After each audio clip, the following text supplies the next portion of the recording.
Cumprimentamos os nossos amigos e irmãos do portal Escola Dominical com a paz do Senhor. É um motivo de alegria estarmos aqui iniciando uma nova atividade do portal Escola Dominical.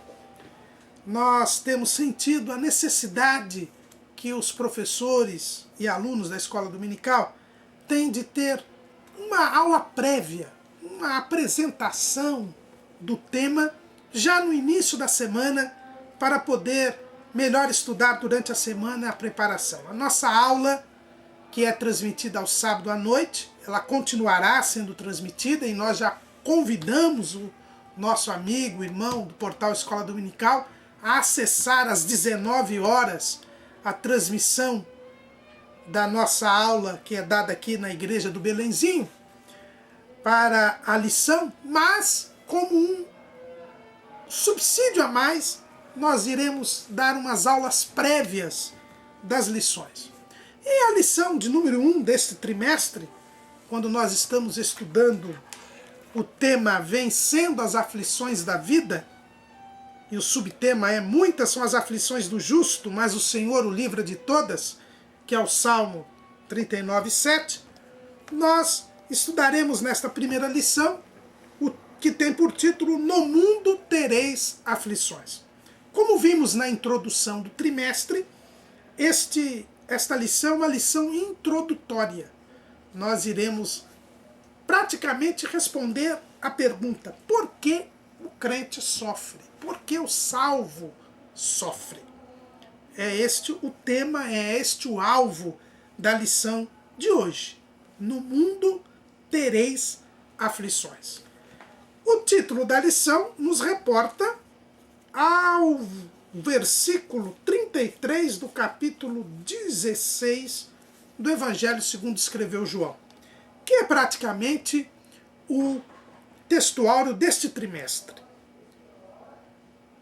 Tenho-vos dito isto, para que em mim tenhais paz. No mundo tereis aflições, mas tende bom ânimo, eu venci o mundo.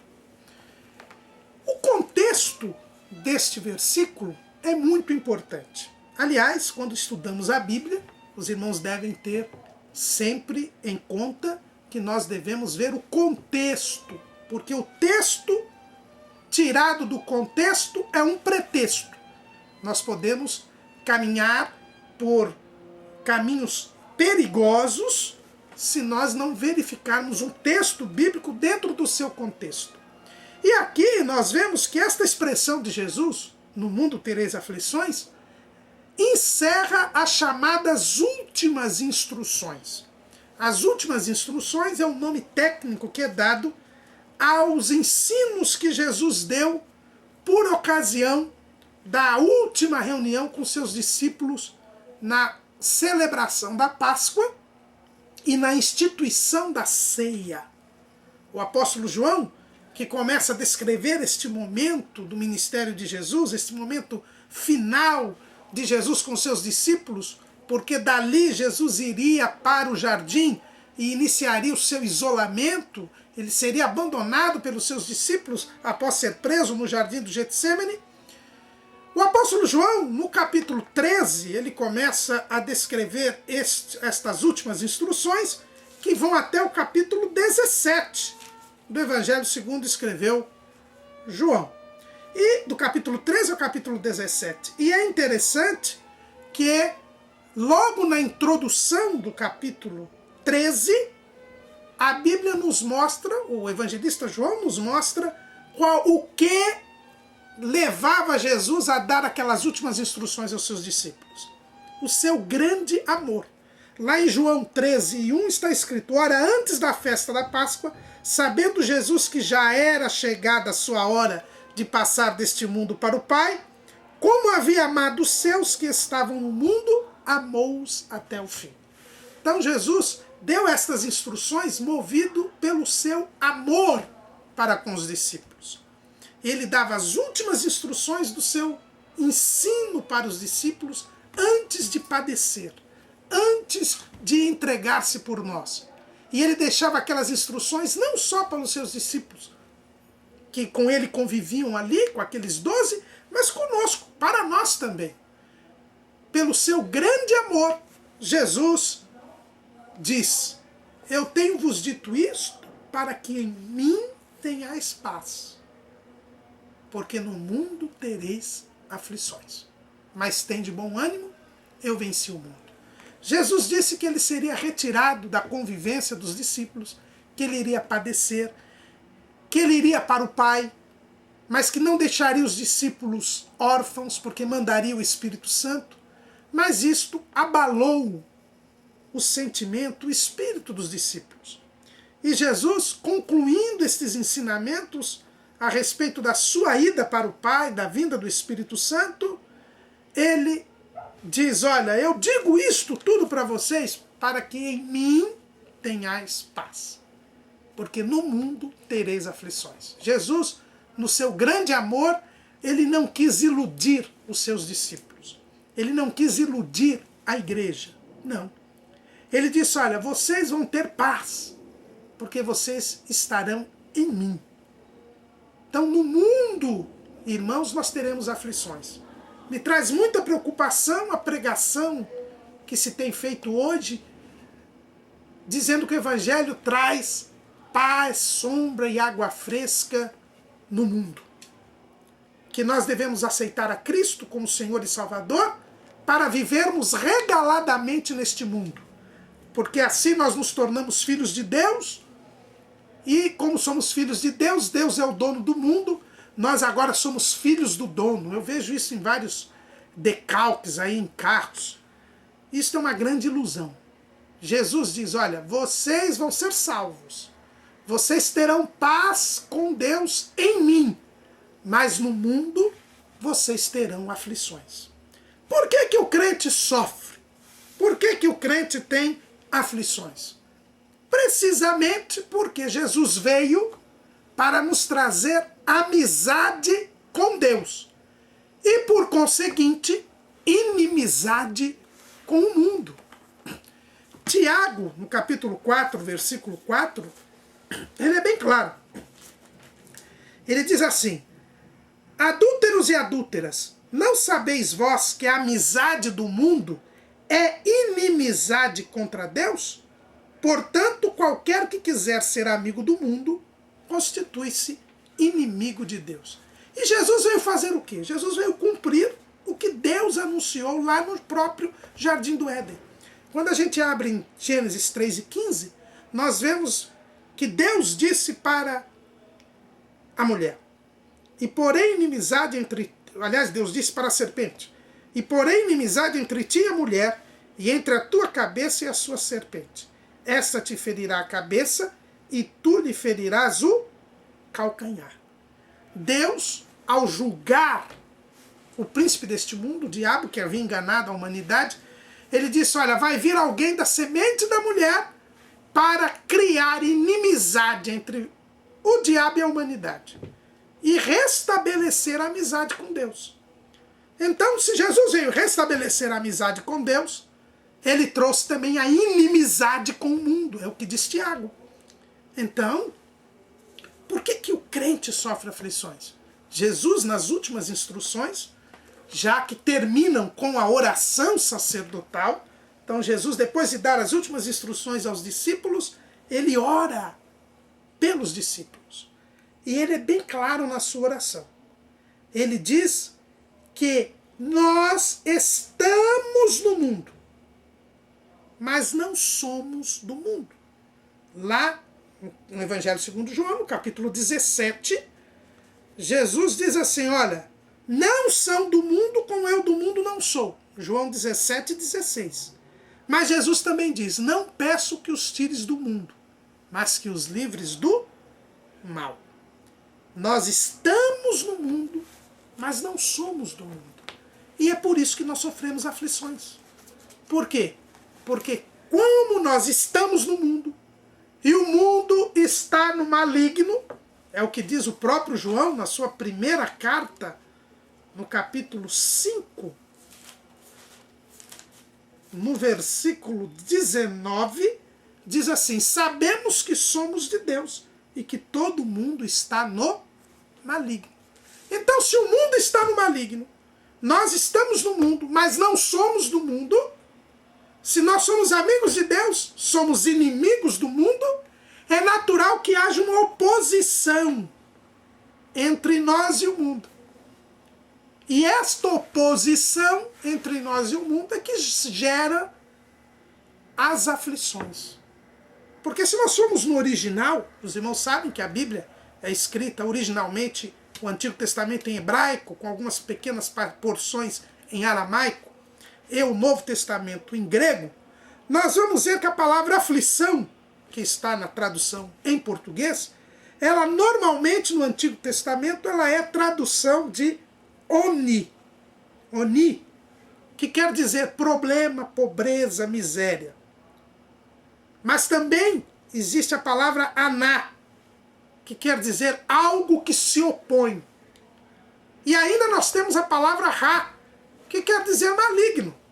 Então as palavras que no Antigo Testamento são traduzidas em português por aflição ou aflições, nos indicam o quê? Que a aflição é algo que se opõe a nós. É algo mau. É algo que traz problema, que traz impedimento, que traz obstáculo. Então a aflição, ela é uma oposição. E se o crente, quando nasce em Cristo, torna-se uma nova criatura, ele não é do mundo, mas continua no mundo, ele é de Deus, mas o mundo é do maligno, é evidente que se cria uma oposição entre o crente e o mundo. É evidente que surgem oposições, surgem problemas, surgem obstáculos, surgem impedimentos, que são as aflições. E o nosso subtema, como nós dissemos, que é lá do Salmo, ele é bem claro, quando ele diz que muitas são as aflições do justo, mas o Senhor o tem livrado de todas. A Bíblia fala claramente que quem sofre aflição é o justo. É o justo que sofre aflição. Não é ninguém mais. Não é o pecador. Essa ideia de que se alguém tem aflição, se alguém tem um problema porque pecou, não tem base bíblica. Muitas são as aflições do justo, mas o Senhor o livra de todas. Porque só o justo tem as aflições. Porque ele está em oposição com o mundo. E no Novo Testamento, as palavras aflição traduz duas palavras no grego. A palavra klipsis, que quer dizer trituração, tribulação. E a palavra tribulação diz aquilo que é triturado, né? Como o trigo, a cevada, eles eram amassados, triturados para criar a farinha, para fazer o pão. Klipsis, que aliás é a palavra no original de João 16,33. No mundo tereis aflições. Tereis o quê? Típsis. Nós somos triturados, irmãos. Nós somos amassados neste mundo. Porque não somos dele. Ou, uma outra tradução, em outros versículos, é a palavra pátema, que quer dizer sofrimento. Então a aflição é um sofrimento. A aflição é algo que nos tritura, que nos amassa, que nos abate, que nos oprime. Esta ideia, inclusive de Aná, lá no Antigo Testamento. E é por isso que Jesus foi bem claro. Ele disse, no mundo tereis aflições. Nós temos aflições, por quê? Porque nós não somos do mundo. Mas Jesus diz que estas aflições não tiram a nossa paz. Porque Jesus diz, em mim vocês têm paz. É o que o apóstolo Paulo, escrevendo aos Romanos, no capítulo 5, versículo 1, ele diz, sendo, pois, justificados pela fé, temos paz com Deus por nosso Senhor Jesus Cristo. É por isso que as aflições, elas nos abatem. As aflições, elas nos deprimem. Sim, nós não somos de ferro. Nós não temos nervos de aço, para usar uma expressão aí de uma música do cancioneiro popular. Nós somos de carne e osso. E por isso, certamente, nós somos abatidos, mas não somos destruídos. As aflições, elas podem nos vergar, mas não nos podem quebrar. Porque em Jesus nós temos paz. Em Jesus nós somos protegidos. Em Jesus nós receberemos o bom ânimo para vencermos as aflições. Porque Jesus disse que no mundo nós teríamos aflições, mas que assim como ele venceu o mundo, nós também podemos vencer. Jesus diz que nós temos aflições. Isso não quer dizer que o crente goste de sofrer. Ninguém gosta de passar aflição. Não estamos aqui defendendo um masoquismo, não. Mas elas vêm, elas são inevitáveis. Jesus foi bem claro. Ele disse, no mundo tereis aflições. Por quê? Porque nós não somos do mundo, mas estamos no mundo. A vida do justo, como diz o Salmo 39:17, que é o nosso subtítulo, é uma sucessão de aflições. E nós que estamos vivendo o período final da igreja sobre a face da terra, nós vamos passar maiores aflições ainda. Jesus chama este período, lá em Mateus 24:8, o período que nós estamos vivendo, Jesus chama de princípio de dores. Mateus 24:8 nos diz assim, mas todas estas coisas são o princípio de dores. E a analogia que Jesus faz é do início da dilatação para o nascimento de uma criança. Quando a mulher passa a maior dor, que foi aquela dor multiplicada lá no Éden para a mulher por causa do pecado. Então, é um momento de maior aflição. Nós vivemos a geração do arrebatamento. Isso é falado com muita alegria. É uma alegria, mas é também a geração do maior sofrimento. Porque a maior aflição haverá nesse princípio de dores, antes do fim da dispensação da graça. Mas por que o crente sofre aflições? Ela faz bem para o crente? A princípio a aflição só faria mal? Não, a aflição faz bem para o crente. Em primeiro lugar, as aflições sempre nos fazem bem espiritualmente. Por quê? Porque diante da oposição do mundo, nós nos voltamos para Deus. Nós buscamos a paz de Deus. Então as aflições, elas sempre nos fazem bem. Por quê? Porque todas as coisas contribuem para o bem daqueles que são chamados por Deus pelo seu decreto. É o que está escrito lá em Romanos 8:28. Então as aflições, elas são inevitáveis, elas produzem um peso em nossa vida, mas elas nos fazem bem espiritualmente. Porque tudo que acontece contribui para o bem daqueles que amam a Deus e são chamados por seu decreto. Por vezes a aflição também aumenta a nossa fé. É o que nós vemos lá em Êxodo 4:31. Em Êxodo 4:31, nós vemos o quê? Que o povo creu e ouviram que o Senhor visitava os filhos de Israel e que via a sua aflição e inclinaram-se e adoraram. Quando Moisés chegou e fez os sinais com a vara, Israel creu. Por quê? Porque percebeu que Deus via a aflição deles e tinha mandado Moisés para libertá-los. Então, o que nós percebemos aqui? Que no momento da aflição, a nossa fé é aumentada. Porque é na aflição que nós sentimos que Deus nos vê, que Deus nos ouve. A aflição tem um outro papel importante. Ela é um verdadeiro antídoto contra a tentação da autossuficiência. É o que a gente vê lá no Salmo 132:1. no Salmo 132:1, a Bíblia nos diz assim: lembra-te, Senhor, de Davi e de todas as suas aflições, como jurou ao Senhor e fez votos ao poderoso de Jacó, dizendo.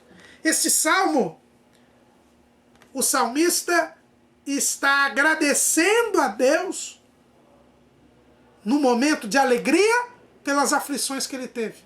Por quê? Porque as aflições nos fazem entender que nós não somos o cara. As aflições fazem-nos depender de Deus. Nos livram da tentação de achar que nós podemos viver sem Deus. Nos livram do engano do diabo. Como é que o diabo enganou o primeiro casal? Dizendo que eles podiam viver sem Deus. Graças às aflições que nós passamos nesta vida, é que nós entendemos que dependemos de Deus.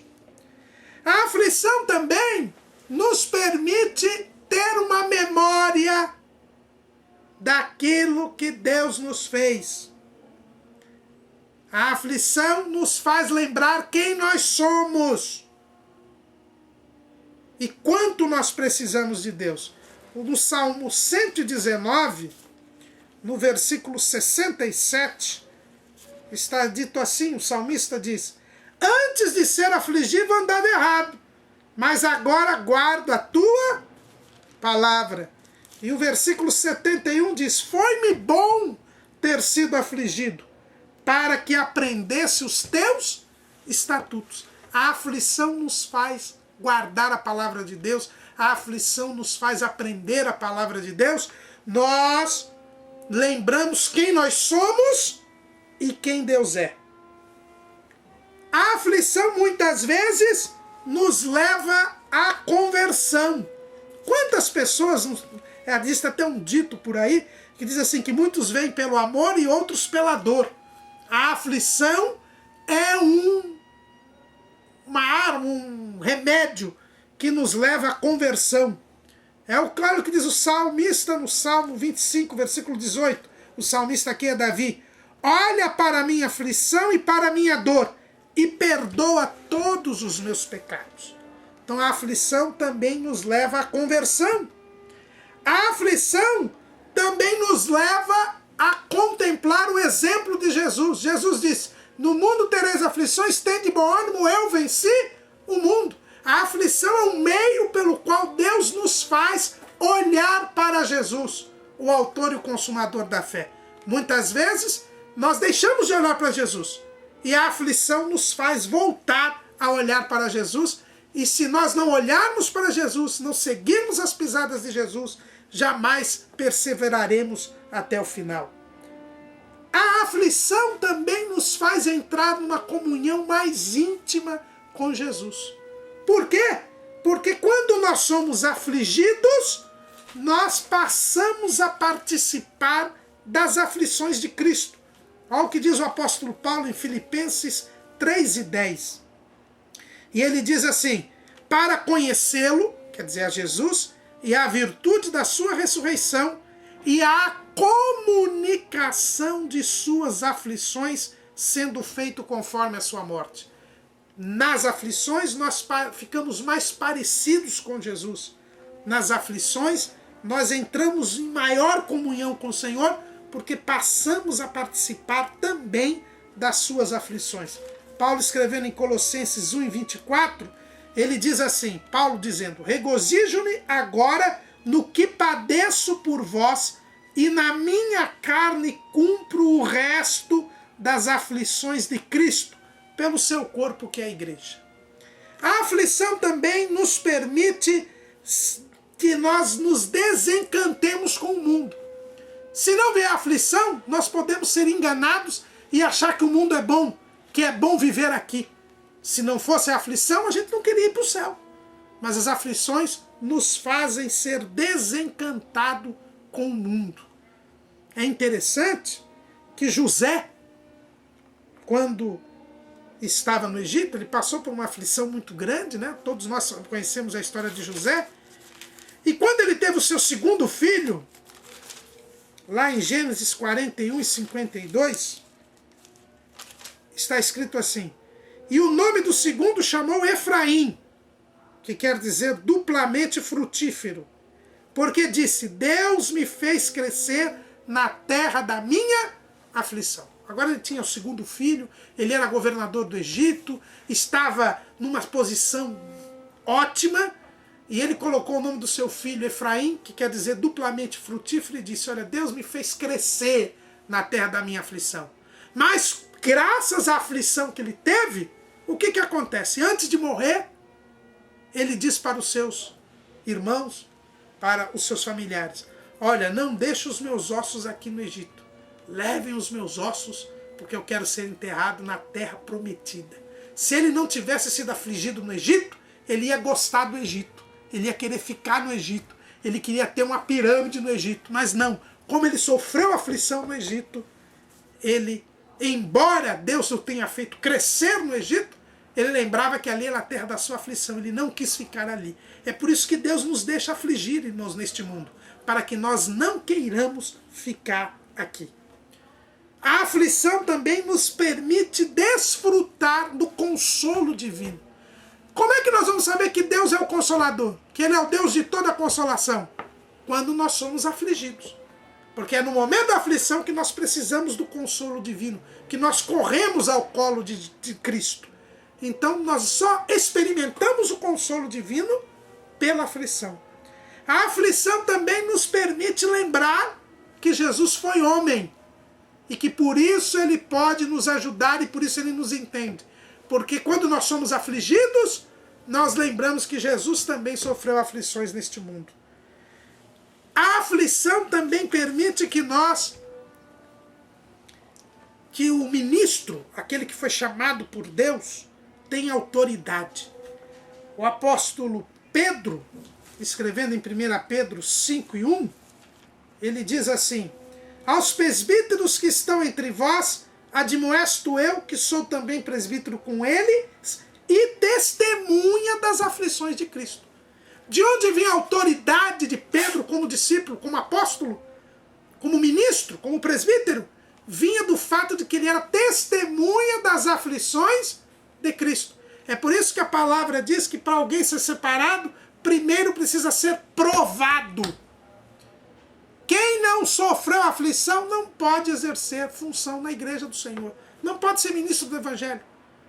É por isso que alguém, quando é separado, vem sempre uma tribulação para cima dele. Quando alguém tem chamada, vem sempre uma aflição para cima dele. Por quê? Porque Deus o está preparando para poder ser ministro na sua casa. A aflição é quem dá autoridade. E por fim, a aflição é quem permite o desenvolvimento da nossa vigilância espiritual. Jesus disse um dia, vigiai e orai. A vigilância é necessária para o crente. E o que nos faz vigiar? O que desenvolve a nossa vigilância? As aflições. Está lá em 2 de Pedro, aliás, em 1 de Pedro 5:9. Ao qual resisti firmes na fé, sabendo que as mesmas aflições se cumprem entre os vossos irmãos no mundo. Aqui o apóstolo Pedro, vou ler o versículo anterior, sede sóbrios, vigiai. Porque o diabo, vosso adversário, anda em derredor, bramando como leão, buscando a quem possa tragar. Ao qual resisti firmes na fé, sabendo que as mesmas aflições se cumprem entre os vossos irmãos no mundo. É porque nós passamos por aflições que nós aprendemos a vigiar e a não ser enganados pelo diabo. É bom passar por aflição? Não, não é bom passar por aflição. Mas, se não fossem as aflições, nós não teríamos o necessário crescimento espiritual para que nós vençamos o mundo e possamos viver para sempre com o Senhor. No mundo tereis aflições, mas tende bom ânimo. Eu venci o mundo, disse Jesus.